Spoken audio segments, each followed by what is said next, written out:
So my parents said, come on kids, let's load up the car and go take a look at those Christmas lights that are out there. So we did. We loaded up in our white Chevy Impala with red interior and bench seats. No seat belts back then, because you know, I'm kind of old.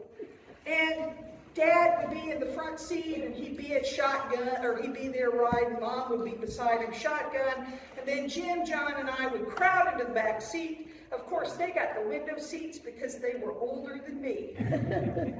I was short and young, and I was on the hump in the middle of the back seat. Now, they were all looking at the Christmas lights. My oldest brother, John, he was saying, wow, did you see that? Wow, that's so cool. And then my middle brother, Jim, he said, they're so pretty. Wow, they're so colorful. And Dad snuggled closer to Mom, and they looked at each other with those knowing looks that our parents have, you know, when they're feeling warm and cozy with each other and proud of their children and having a good time.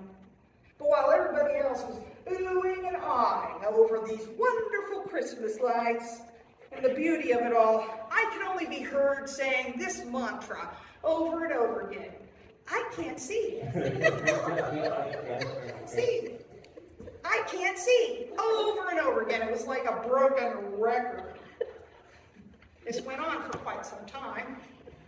Finally, Mom turned around and she said, honey, why can't you see? And keep in mind, I was only 4. So my command of the English language left a lot to be desired. And so what I said was, because the dark is in my eyes. I could hear Mom chuckle. See, my mom is the youngest of her family too. In her case, 3 kids, 2 older sisters. So she knew all about what it was like to be the youngest child. And so she said, that's okay, honey. You crawl up here in the front seat with Dad and I, and you'll get a better view. So I did. I crawled over the seat and got between them, and I could look out that beautiful big windshield out at all the wonderful lights, and they were so beautiful. And you could hear me saying, I can see, I can see. It was a Christmas miracle. I can see the lights now, not just the dark. I can see the lights now, not just the dark. I consider how easy it is for us to focus on the dark, isn't it? Especially after this last year, and the year before that, and the year before that. We've been going through tough times as a nation, as a people, as individuals, in our families. So it will be easy to say something along the lines of, I can't see anything but the dark. I can only see that. I can't see the light. Yet on this Christmas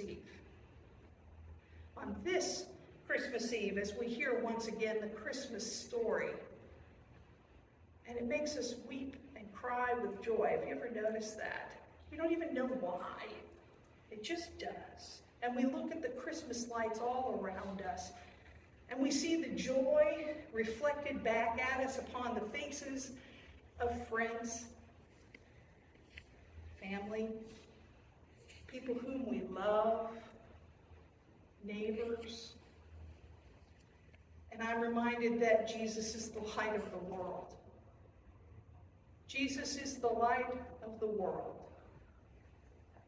And we are to refract and reflect that light back out into the world as best we can. So, remember this.